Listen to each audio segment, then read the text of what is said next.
వెంకటగిరి శివాలయంలో గురుదక్షిణామూర్తి దక్షిణ వైపుగా ధ్వజస్తంభం మీద కొలువై ఉన్నారు.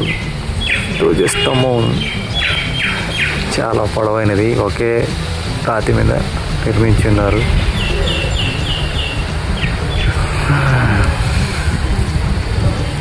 చాలా అరుదైన ధ్వజస్తంభం. నాకు తెలిసి ఇక్కడ అనేక విధాలుగా శిల్పాలను చెక్కి ఉన్నారు. ధ్వజస్తంభం చాలా ఎత్తునింది, చూడండి ఎంత ఎత్తుందో. 90 degrees ఫోన్ పైకెత్తితే కానీ ఫుల్ మొత్తం కనిపించలేదు. ఆకాశాన్ని తాకుతున్నట్టుగా ఉంది ఈ యొక్క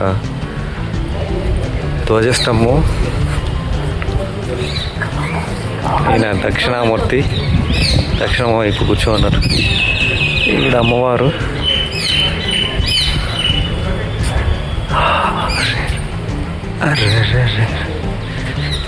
ఈ పక్క వచ్చి బ్రహ్మదేవుడు లాగా ఉన్నారు. ఈ పక్క ఎవరు కరెక్ట్గా తెలియదు కానీ అలాగే ఉన్నారు. ఆ తర్వాత ఈ సైడ్ వచ్చి పార్వతీ పరమేశ్వరుడు నంది వాహనం మీద కొలువై ఉన్నారు. అబ్బా, ఈ యొక్క ఎట్లుందంటే ఆకాశానికి నిచ్చినేసినట్టు, ఈరోజు ఆకాశంలో ఇసుక తిన్నెలతో కూడుకున్నట్టు చాలా అద్భుతంగా ఉంది. ఇది చందనం కొయ్యతో నిర్మించిన ధ్వజారోహణం. ఇది రాతితో నిర్మించిన ధ్వజారోహణం. ఆకాశంలో చూడండి ఉప్పు తెన్నెలు ఉన్నట్టున్నాయి. ఆకాశం చాలా అద్భుతంగా ఉంది. ఆకాశాన్ని తాకుతున్నట్టు గోపురం. ఇది వెంకటగిరిలో పెద్ద శివాలయం. ఇది శివాలయం ముక్తారం.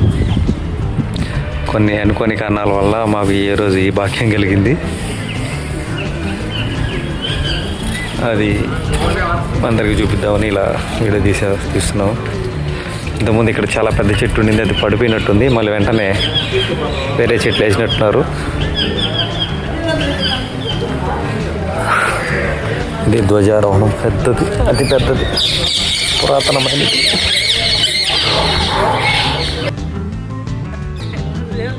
అంతే కదా.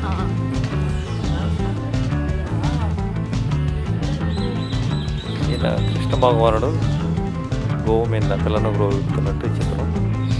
రామర్ష మహర్షి లాగున్నారు ఈయన చిత్రం చూస్తే. ఎందుకంటే కాళహస్తిలో కూడా ఇదే విధంగా ఉంది. అందువల్ల నేను ఆయనే అనుకుంటున్నాను. రామర్ష మహర్షి చిత్రం ఆ రోజులు ఎంత అద్భుతంగా చెక్కారు చూడండి. అమ్మవారు రిత్తు ఆసీనులైనారు. అలాగే ఈ పక్క ఊరు అవుతున్నట్టు కనిపిస్తుంది, శంఖం ఊరుతున్నట్టు. పైన మూర్తి స్వరూపులై ఉన్నారు. వెంకటేశ్వర స్వామి లాగా ఉన్నట్టు కానీ కాదు, వెంకటేశ్వర స్వామి అయితే పాదాలు చూపిస్తారు. ఈయన వచ్చి దక్షిణామూర్తి, గురు దక్షిణామూర్తి దక్షిణ పక్కే ఉన్నారు. రాయి మీద చూడండి అంత బాగా చేస్తున్నంత ఎంతో చేశారు ఆ రోజుల్లో. తర్వాత ఇక్కడ శ్రీకృష్ణ భగవానుడు లాగా ఉన్నట్టున్నారు కానీ కాదు. ఇక్కడ ఏదో చూపిస్తుంది. ఇక్కడ ఆవులు అనుకుంటారు. ఆవులు ఉన్నట్టు ఆవులు ఇవి 1 2 3 4 5 ఆవులు ఉన్నాయి.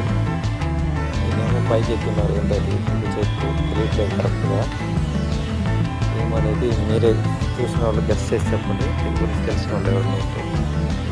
నాకు తెలిసి కృష్ణ భగవానుడు అనుకుంటున్నాను కానీ కరెక్ట్గా ఐడియా లేదు. మీరు చూడండి ఆవులు ఉన్నాయి కాబట్టి ఆయన అనుకుంటున్నాను.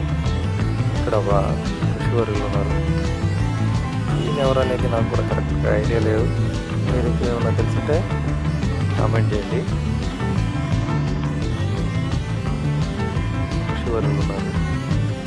ఈయన ఎవరనేది ఇక్కడ తీర్చాలి. ఇక్కడ చూడండి, ఇక్కడ కూడా ఒక ఋషివర్యులు ఉన్నారు. ఒంటికాల మీద నిలబడి పోస్ట్ చేస్తున్నారు. ఇక్కడ దూరంలో పట్టుకున్నారు. ఇక్కడ చూడండి హనుమాన్లాగా ఉన్నారు. జాతికి చెందినవారు నృత్యం చేస్తున్నటువంటి భగవాన్ కృష్ణ భగవాను. గానం చేస్తున్నారు. చిత్రాలు ఎంత బాగున్నాయి చూడండి. ఇప్పుడు చెప్పారు కదా, ఎంత నీట్గా ఉన్నాయి ఇవి కూడా. గణపయ్యని ఎప్పుడైనా ఇలా చూసారా? 2 కాళ్ళ మీద నిలబడుకున్న గణపయ్య ఎంత బాగున్నారు. ఆయన యొక్క ఈ స్వరూపం చూడండి ఎంత బ్రహ్మాండంగా ఉన్నారు. 2 కాళ్ళ మీద నిలబడుకొని తొండం పైకెత్తి ఏదో భజన చేస్తున్నట్టున్నారు. పిక్చర్తో కూడా ఎంత నీట్గా కనిపిస్తున్నాయంటే, వీళ్ళు పెయింట్ వేసేయటం వల్ల కొన్ని కనిపించటం. ఈ పెయింట్ వల్ల కొంచెం వాళ్ళు ఏం చేస్తున్నారు అనేది కరెక్ట్గా క్లారిటీగా లేదు. మేసాలు మెలేస్తున్నాడు, నాకంటే ఎవరు లేరు అన్నట్టు ఇదిగా మేసాలు మెలేస్తున్నారు. ఎవరో ఒక పెద్ద ఆయన నాగలో ఏందో మరి చేత పట్టుకొని ఎక్కడికి వెళ్తున్నట్టున్నారు. ఈ ఋషివారుల్ని ఎవరో 3 మనుషులు మోసుకొని వెళ్తున్నట్టుంది. కరెక్ట్గా అయితే లేదు ఆయనకి నమస్కారం చేసుకుంటున్నారు ప్రజలు. ఇక్కడ చూడండి ఎంత బాగున్నాయో. వానర వీరులు ముద్దులు ఆడుకుంటున్నట్టున్నది. కరెక్ట్గా అయితే నాకు తెలియదు, అలానే ఉంది. నృత్యం చేస్తూ ఆయన చక్క